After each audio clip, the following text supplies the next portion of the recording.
Pengen tahu gimana otakmu kerja otomatis dan gimana caranya kamu bisa ambil alih kendali buat bikin kebiasaan baik. Selamat datang di Hening Sejenak.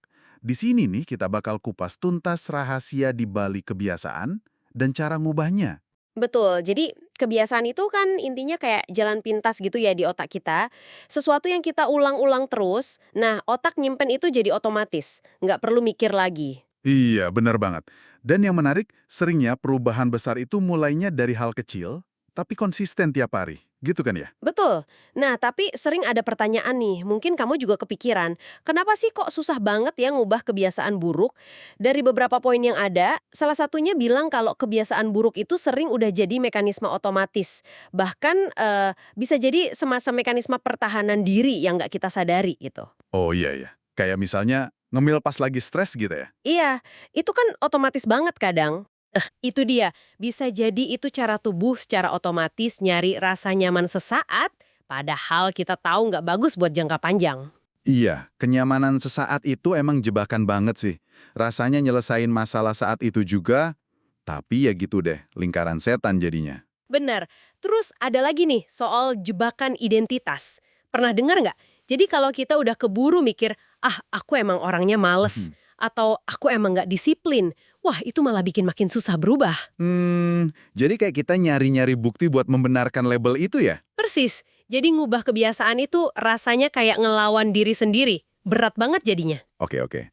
Berarti langkah pertama banget nih yang paling penting dari semua ini kayaknya kesadaran ya? Itu muncul terus kan di materi-materi itu? Coba deh, kalau perhatiin aja dulu kebiasaanmu pas lagi jalan. Pemicunya apa? Rasanya gimana? Betul, sadari polanya dulu. Dan yang penting diingat, meskipun ada jalur otomatis itu, kendali tetap di kamu loh. Kesadaran itu ngasih jeda. Nah, di jeda itu kekuatanmu buat milih respon yang beda, nggak ngikutin otomatis lagi. Jadi kita bukan robot ya intinya. Kita bisa milih. Banget, kamu yang pegang setir. Nah ini nggak cuma soal tindakan fisik aja kan, tapi juga pikiran. Kayak pikiran negatif gitu itu gimana tuh cara ngatasinnya? Banyak dibahas juga kan? Ya, latihannya mirip. Pas pikiran jelek itu muncul, coba sadari aja. Oh, ini dia si pikiran X nongol lagi. Habis sadar, baru deh coba secara sadar ganti pakai pikiran atau omongan ke diri sendiri yang lebih positif, yang lebih ngebantu. Fokus ke apa yang mau ditumbuhin ya, bukan yang mau dihilangin melulu. Nah, itu dia. Dan kuncinya, ya jelas, konsistensi sama latihan. Kayak ngelatih otot aja, bikin jalur baru di otak itu butuh diulang-ulang terus. Disiplin itu kan hasil latihan ya, bukan bakat dari lahir. Iya sih, bener juga. Butuh sabar berarti ya, nggak bisa instan. Nggak bisa, makanya perlu realistis juga. Prosesnya ini nggak bakal lurus terus. Pasti ada lah ya hari-hari kita kumat lagi gitu. Pasti ada. Dan itu nggak apa-apa sebenarnya. Kuncinya bukan di nggak pernah gagal. Tapi gimana caranya bangkit lagi. Hari ini kepleset, ya udah besok coba lagi. Maafin diri sendiri, terus lanjut. Fleksibel aja. Oke. Jadi jangan terlalu keras sama diri sendiri juga ya. Betul. Terus ada saran bagus juga nih.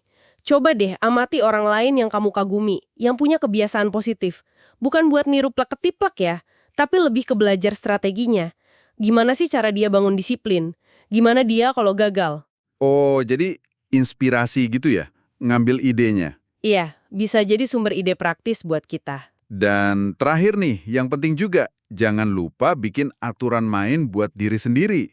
Dari semua tips yang ada, pilih mana yang paling cocok, yang paling gue banget gitu. Kan kamu yang paling kenal dirimu sendiri. Setuju banget. Bikin pendekatan yang personal, yang nyaman buat kamu jalanin jangka panjang. Jangan kaku ngikutin orang lain. Oke, jadi kesimpulannya nih ya dari semua obrolan kita. Intinya sih, kebiasaan itu mau baik atau buruk, itu hasil latihan. Dan kabar baiknya bisa dilatih ulang.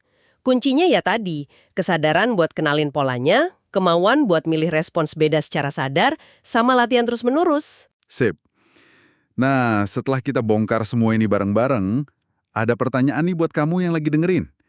Langkah kecil pertama apa nih yang paling mungkin kamu lakuin hari ini juga buat mulai ngarahin ulang jalur otomatis di otakmu? Sekecil apapun itu.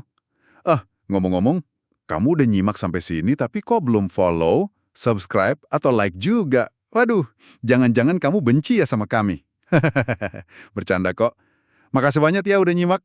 Sampai jumpa di pembahasan mendalam berikutnya.